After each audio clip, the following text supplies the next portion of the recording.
Podcast. I am your host, Noah Love. Today is Wednesday, April 30th.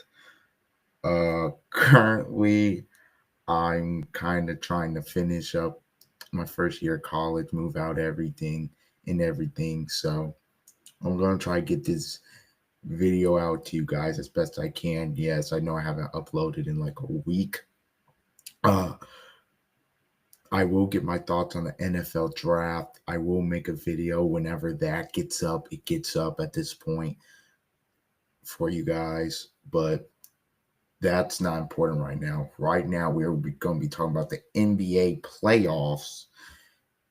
We have some results, mainly in the East. Three of the first round series are done, and in the West, every one first round series is done, but then everything else still to be decided.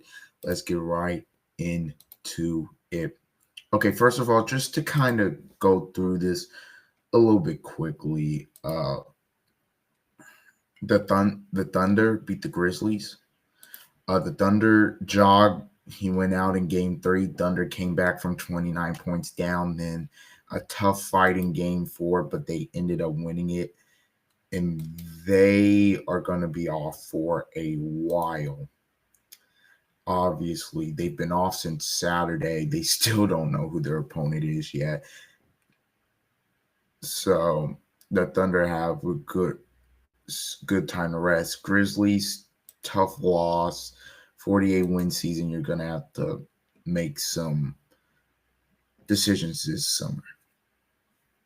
Uh, Cavs, they destroyed Miami game 3 and 4. Miami quit in game 4. Let's be real. Cleveland just put their foot on their throat and they did not get them to get up.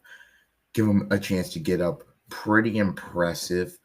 This Cavs team looking real scary. I mean, I'm just looking at their bench. I'm like, their bench, one of the best in the league. Cleveland, they swept Miami, which we expected. Again, not going to waste really your time with this because that's not really what you probably want to see me talking about. Miami, Pat Riley, you're going to have to do something this summer to see how to get this team better and keep them consistently in the playoffs. Now, what y'all want to see me talk about? First, Monday. Let's go back to Monday. Game 4. Golden State beats Houston 109-106. Golden State, they play tonight, by the way, which is Wednesday. They are up 3-1 on Houston. The story of the game, at least from the Warriors' perspective, the return of Jimmy Butler. That's big time. They made a starting lineup change. They moved Moody to the bench. They put Hield in a starting lineup, and Hield played well. There was a lot of chippiness and physicality in this game. Houston, when it comes down to just playing basketball, the Warriors are going to beat the Rockets because the Warriors are just a better basketball team. But if the Rockets can muck the game up and get the Warriors kind of out of their game, that's where the Rockets can potentially win the game and win the series. The biggest storyline for Rocket on the Rocket side was Jalen Green. Jalen Green benched late in the game. Jalen Green had 8 points. He took 8 shots. He had 5 turnovers. Jalen Green, he had an anomaly where he had a dang near 40 in game 2, but after that, cooked. I thought the Rockets, that too big a lineup with Şengün and Adams, was giving Golden State a lot of trouble, mainly on the boards. Now the Rockets had to take Adams out because they were doing the hack at Adams and stuff like that, and like that. The reason the Rockets lost the game, Jalen Green, and they missed 12 free throws against Golden State. Look, 19 of 31 at the line, that's not going to cut it. You got to be better. You got to be better there. Whereas the Warriors, they get 22 free throws, so that's 9 less than you, but they make 20 of them. That's big. Warriors hit 17 threes. Steph, I thought they did a really good job on Steph, denying him, making it physical.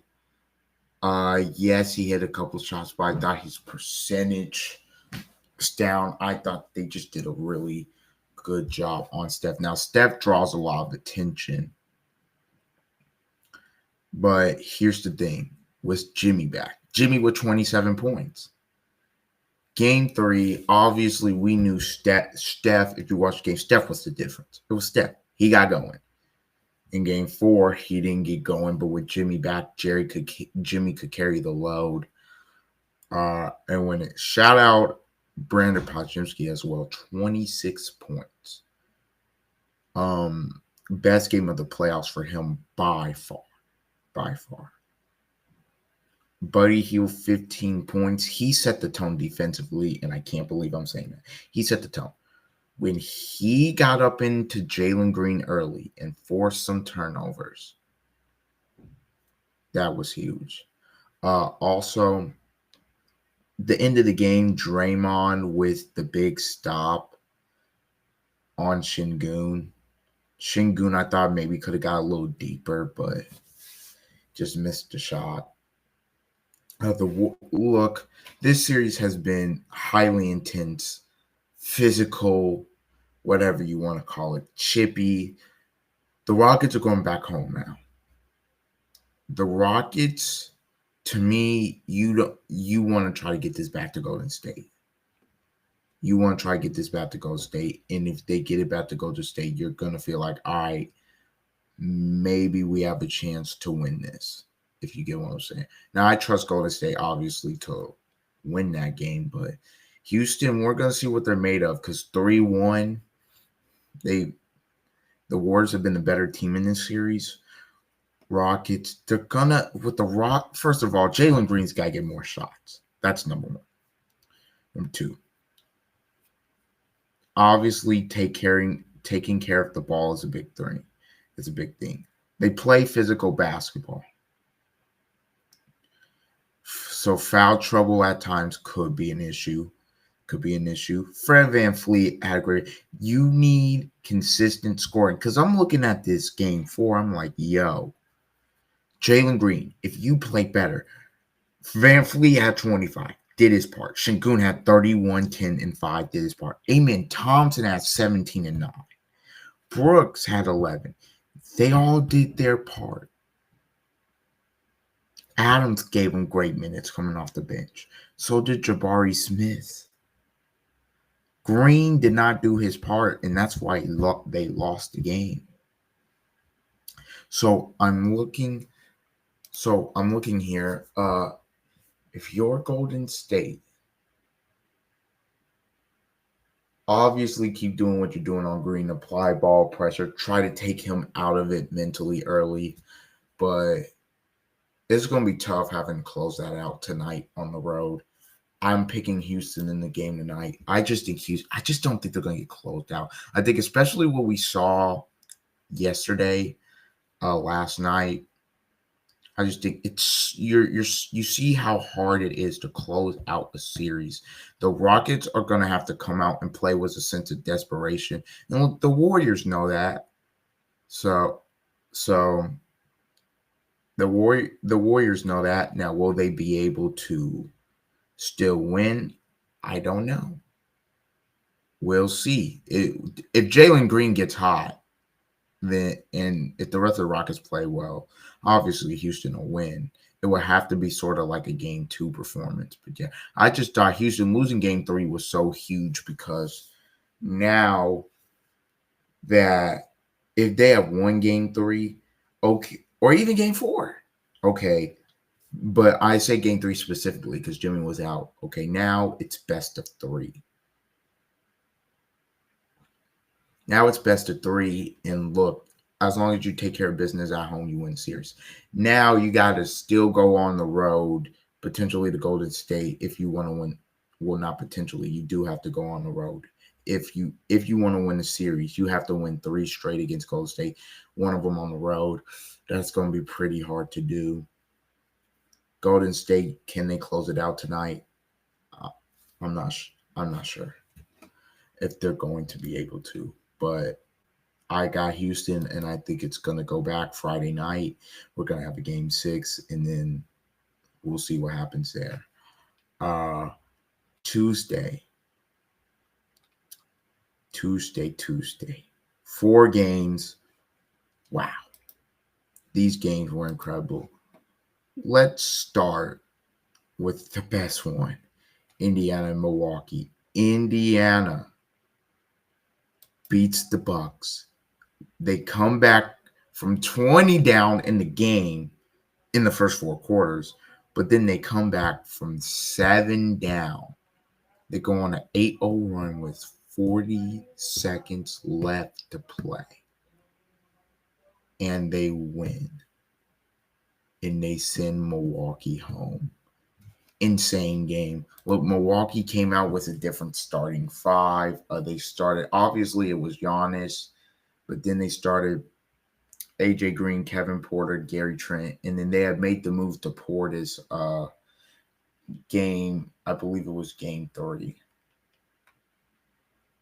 So yeah, the lineup worked, and they were having success. Look, they put a lot of shooters around Giannis. They put good ball pressure on the Pacers to start the game. They threw a haymaker, but the Pacers, they responded. Look, they have played some ugly games this year. They responded well.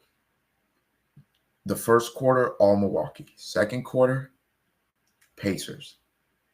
Third, and then the second half was nip and tuck back and forth. And I'm watching this game last night. And this game was insane because of just the big shot making. Like Gary Trent tried his best, 33 points. Giannis had 30, 20, and 13, and they lost. Now we'll get to the end in a second because I have thoughts. But overall, terrific game. I thought Halliburton, even though he wasn't great from 3, he got to the rim pretty much anytime he wanted.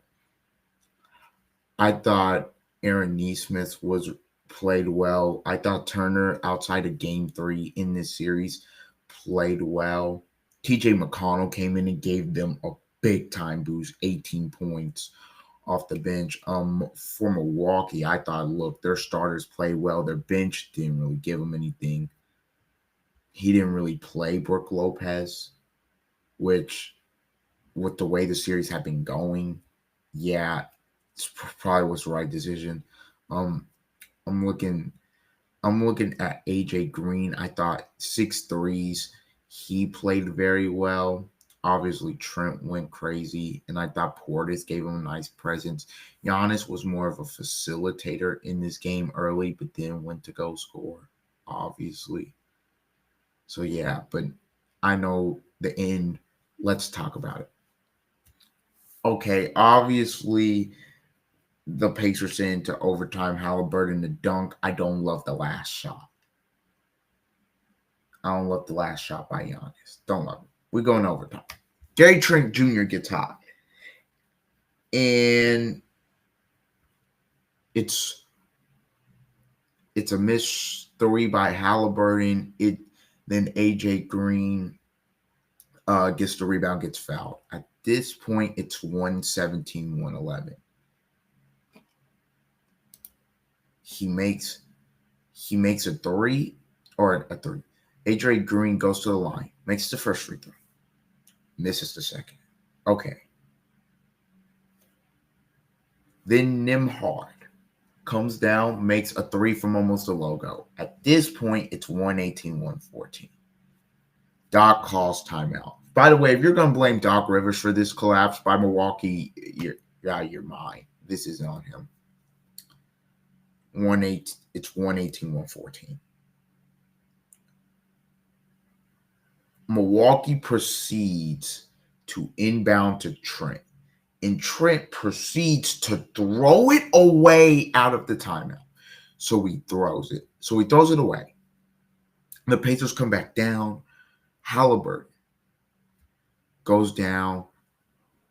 I would show you everything, but I don't want to get copyrighted by the NBA. LOL. The Halliburton goes down. If you watch the game, you know what I'm talking about. Anyways, Halliburton goes down. Gets the and one. AJ Green fouls him. For what reason, I have no idea. If you're AJ Green, just let that go. Let him get the layup. Then he makes the free throw. It's 118-117. It's a 1-point game. It's about 18 seconds or so. The Bucks proceed to, I thought, get a steal. Or not get a steal. The Bucks proceed to throw it away, I thought. And the Neesmiths get a steal. But no, Doc calls timeout. So he has none left after this. So they get into the half court. And it looks like they get it to Porter. They're going to get it across. Trent just drops the ball. He just drops the ball.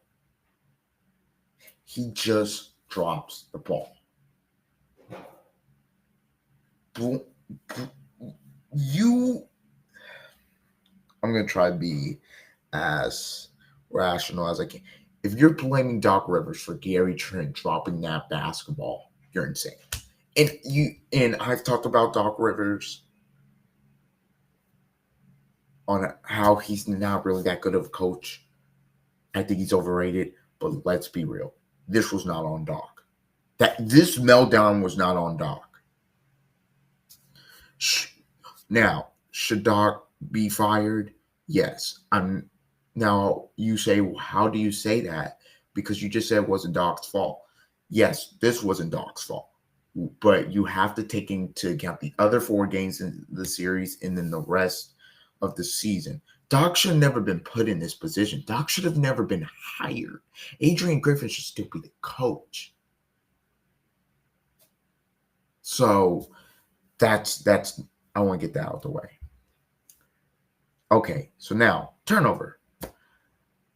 Halliburton gets down. Here we go. 118-117. Gets Giannis on the switch. Left to right. Cross. Halliburton in the lane. Layup. They try to throw it. Gary Trent. Game. It's game. The Pacers go on an 8-0 run. Halliburton's on this running on. He gets on the little thing like he's D Wade, playing to the crowd. Siakam, Turner, everybody's going crazy. Then after this, oh boy, fireworks happen. John Halliburton, Tyrese Halliburton's father, proceeds to go. He proceeds to get on the court, go up to Giannis, hang his son's, I guess he has a thing of his son banner in his face, and I guess talk shit. And what is he doing? I'm going to try, because I don't want to say anything horrendous, because social media is already going crazy about this. Giannis handled it probably as well as he possibly could have. I know Shaq and Chuck were talking about this. Shaq's wrong. This comes with the territory. Bro, a regular fan, okay. Halliburton's dad knows better. He knows better. He does. He should not have done that.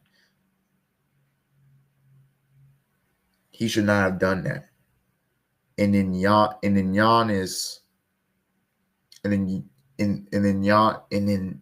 you're gonna say, well, Giannis, don't be a punk. What? Giannis believes in being humble in victory. You have never seen Giannis family would act like that. Halliburton came out, and I saw what he said, my dad's wrong. Tyrese Halliburton's dad put his son in a bad position. John Halliburton put Tyrese in a bad spot. Because now today we are talking about this, and sports outlets are talking about what should be done, and now you're taking away the shine from your son, who, let's be real, had an excellent performance and sent one of the best players in the world home. But we're talking about you because you decide you want to do something stupid. It's unacceptable. You cannot do that. And then there's another scrum where I guess I don't know what was up with Mathurin and Giannis. Maybe Mathurin didn't like the way Giannis grabbed his head. I don't know. That's a whole thing. But the Pacers end up winning. These two teams have a real dislike. Indiana's moving on to face Cleveland. Yes, we'll talk about that probably in another video or in another pod. I want to specifically talk about Milwaukee.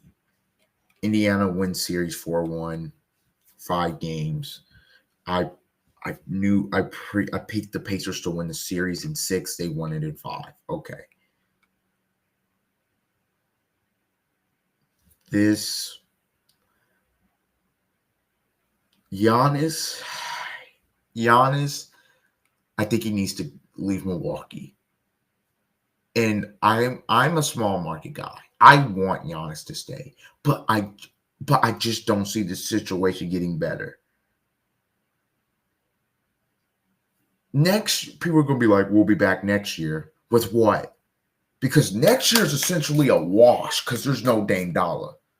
And you can't really trade him because A, he makes a lot of money, and B, he's coming off a torn Achilles. Who's going to want a 34-year-old point guard coming off a torn Achilles? So that next year's pretty much a wash. Giannis Antetokounmpo is 30 years old. How many more years do we believe this man is going to be playing at this level? Because of injuries, the last 3 playoff runs, or not because of injuries this year. People are going to be like, Dame injury. Look, the Pacers were beating the Bucks with Dame in the lineup. So, and Dame didn't even play well. Gary Trent Jr. was their second best player in the series. Okay. So before this year, the last 2 years because of injury, for sure. If I'm Giannis here, I'm saying, look, I've given everything I have to the organization. If you cannot put the pieces around me, I have to explore my options. I think the best thing he should do is explore his options this summer, because I'm looking at this roster. I mean, Kyle Kuzma? Really? 5 points in the closeout game wasn't really good this series. Went from losing basketball to winning basketball. I had to change his intensity. Brook Lopez, older. Bobby Porter is a free agent. I'm assuming they'll let Lopez walk and bring Bobby back. But then look, Gary Trent, he's not your second. He's not going. He is not. He can't be your second best player. I mean, I'm just looking at this roster, bro. Kevin Porter, AJ, like this roster without Giannis is high-key a bottom 5 roster. And if you're Giannis, you want to compete for championships. You want to be one of the all-time greats. As the roster is constructed right now in Milwaukee, you cannot do that because you just lost to Indiana. You're not better than New York. You're not better than Boston, obviously. Cleveland has passed you up now. By the way, Orlando just needs to get healthy. they need another guy, but if they get another guy and then they get back healthy, Orlando's passing you up. I'm looking at Detroit to where they're playing. Detroit's there. They need another guy as well, but they're gonna even get better. And then we cannot. People are forgetting obviously because they're not in the playoffs. Philadelphia.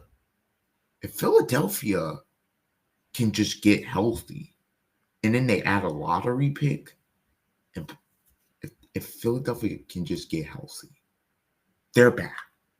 And so now I'm looking at Milwaukee. I'm like, what are you, the sixth or seventh best team in the East? This summer is going to be a very interesting one. Now, I obviously have to look at the cap space. I assume they don't have a ton, but I do know Brooke and Bobby are free agents. So we'll see. We'll see. It's gonna be interesting to see what they do. Pacers, they obviously advance. Great job.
Now, let's go we'll go to Boston and just look. Boston beats Orlando 120-89. This was the third quarter, did Orlando in 36-13. Game was over at that point. They went on that run. Game over. Look, Orlando, this year, I don't think you can judge them in terms of, oh, they took a step back. They were injured. I mean, you got to think about Banchero missed time. Obviously, Suggs missed a lot of time, missed the rest of the season. So did Mo Wagner. You got Franz Wagner missed some time. So a lot of guys missed time this season. So, and most of these games against Boston were close. So I'm not really going to. Now, do they need another guy that you feel like can put the ball on the floor? Yes. But in terms of, oh, they took a step back, they weren't that good. Last year was a fluke. I'm not going to say that because, again, I'm not going to act like not having Jalen Suggs there wasn't huge. I'm not going to act like missing Banchero, Franz Wagner for a big portion of the year was huge. I'm not going to act like not missing Mo Wagner was huge. In terms of the game last night, it was Jason Tatum. Tatum said enough of this. Tatum had 35, 10, and 8. Jaylen Brown had 23. The role players played decent. Didn't have to do much. It was mainly their defensive intensity. Orlando limited their threes in terms of the series. Boston. Look, Boston's going to have some days off now to rest. They're going to, big thing also, they're going to need to get Jrue Holiday back. Jrue Holiday, since Game 2 has been out. So they're going to get a couple days here to rest up, obviously, and then get him back. And here's a big thing with Jrue. If this Knicks Pistons goes to Game 7, which we'll talk about Game 5 in a minute on how the Pistons won that, then that's going to be extra time for Jrue Holiday because Game 7 will be on Saturday night in the Garden. That's if the Pistons win Game 6. So obviously that extra time to heal is going to be crucial. So big time, that's a big time win. They got Orlando up out of here, out the way, short, quick, sweep, gentleman sweep. Now, you're going to have time off, obviously, because it was a physical series. Rest your body, heal, recharge, do what you got to do, and let's get back. Because for Boston in the first round, if I felt like at times, okay, they might have been sleepwalking. Now they're like, okay, this is where for us the real playoff basketball starts. Second round on, let's get it. But they're going to have to wait for their opponent because the Detroit Pistons just walked into Madison Square Garden last night on TNT and forced a Game 6. Knicks, I thought you would have learned something from last year and how the Sixers came in and forced a Game 6. You learned nothing. Fun fact, the Knicks have not closed a playoff series, on their home floor since the 1999 Eastern Conference Finals. That's crazy. Detroit, look, I thought Cade played decent. Thought he was really good in his playmaking. Made some timely shots. Didn't shoot the greatest percentage. Obviously, I thought defensively the Pistons were really good. Duren was big time late. He had 9 points, but he had multiple dunks late in the game where he was getting rebounds. 7 offensive rebounds for him. He had 14 rebounds. Thought he was good. Harris was solid with 17 points. Ausar Thompson, 22 points, 7 boards. Big. I thought he was really good. I thought Beasley made a couple timely threes that Detroit needed. Look, when the Knicks, it looked like they may take over in the fourth quarter. Detroit said, nah.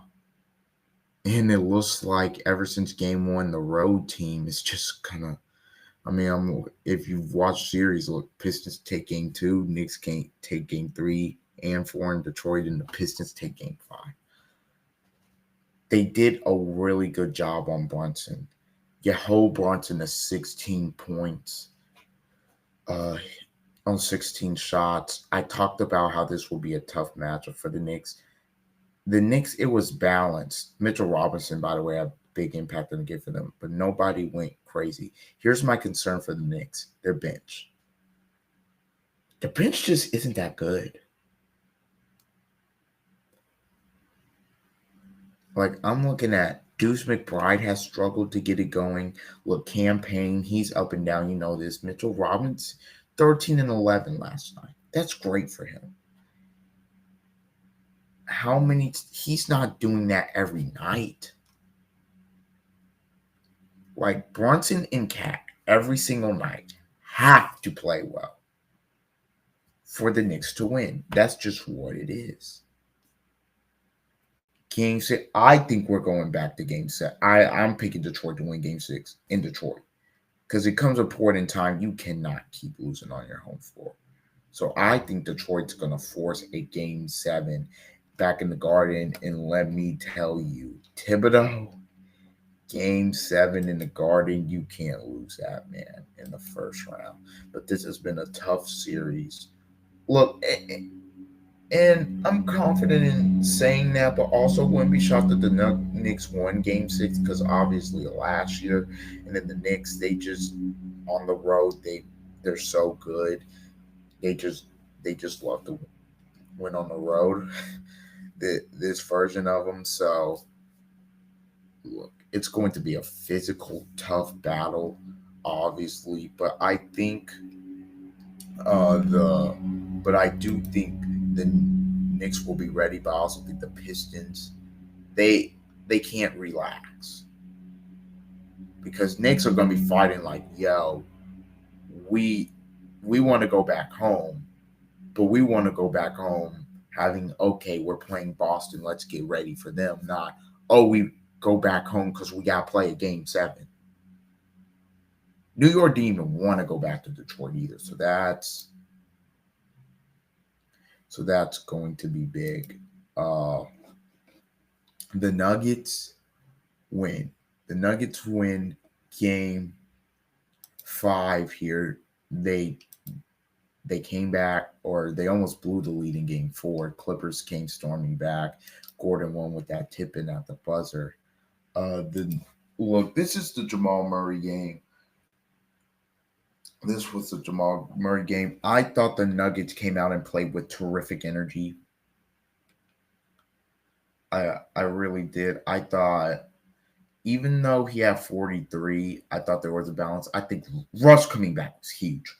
21 points off the bench. Russell Westbrook has been huge in this series. He is the definition of confidence. Jokic, he only had 13. He didn't have to carry a big load tonight. Yes, he had a triple double, 13, 10, and 12. But Murray was on such a heater. Westbrook played well tonight. Last night. Gordon had 23. He was really good. He played well. Also did a decent job on Kawhi. Porter didn't completely no-show. He had 14. This is what the Nuggets, if they're able to play, if the role players are able to play like this with Jokic, a really tough time to beat. It was kind of, if you're a Nuggets fan, that has to be refreshing for once that, okay, Jokic didn't have to carry all of the load. Murray said, hold on, we ain't losing tonight. Game 5, best of 3. Okay, let's do it now. Will we get a vintage Jamal Murray game 6 performance or Jokic game 6 performance? We'll see. I think this is going 7.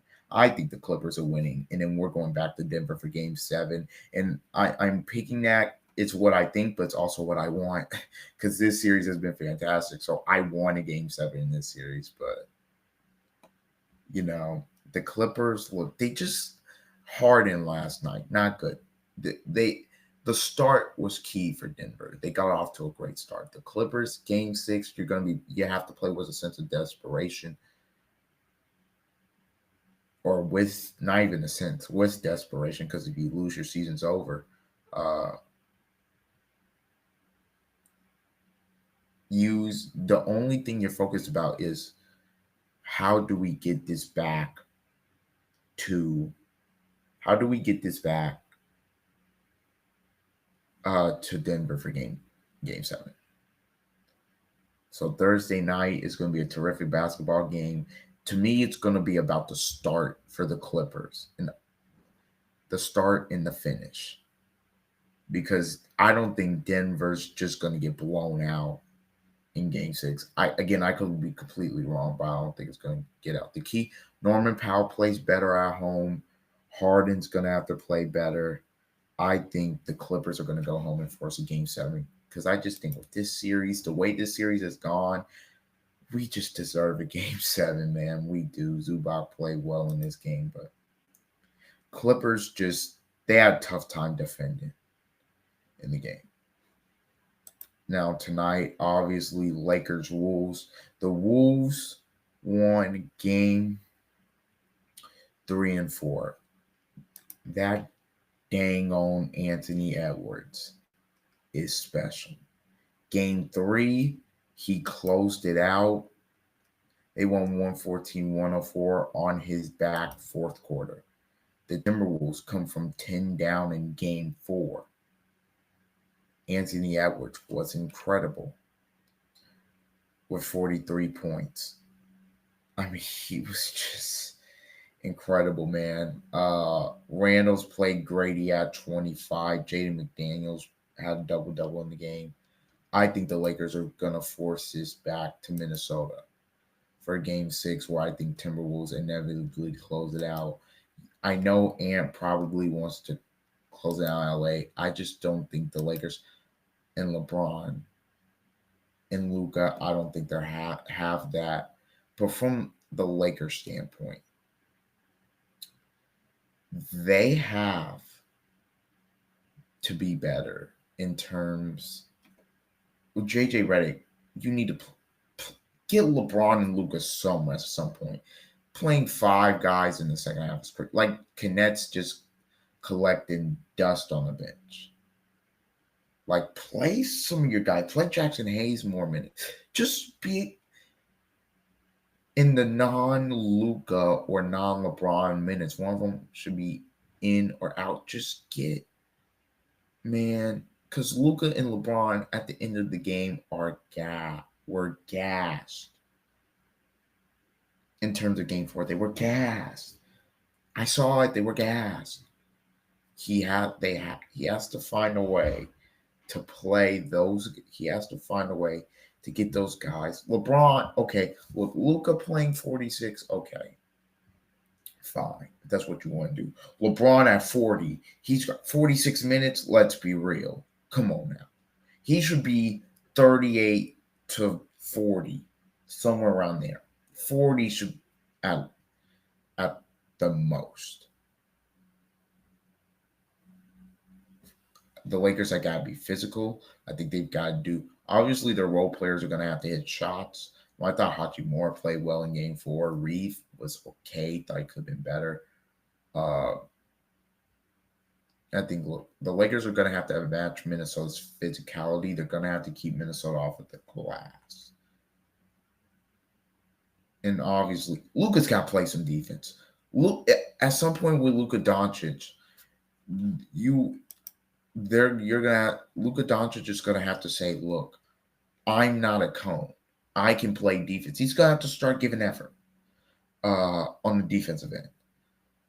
Lakers, I think the Lakers take this obviously, and we go back for Game 6. That's my final prediction. All right, that is it for the Don't Argue with Your Facts podcast.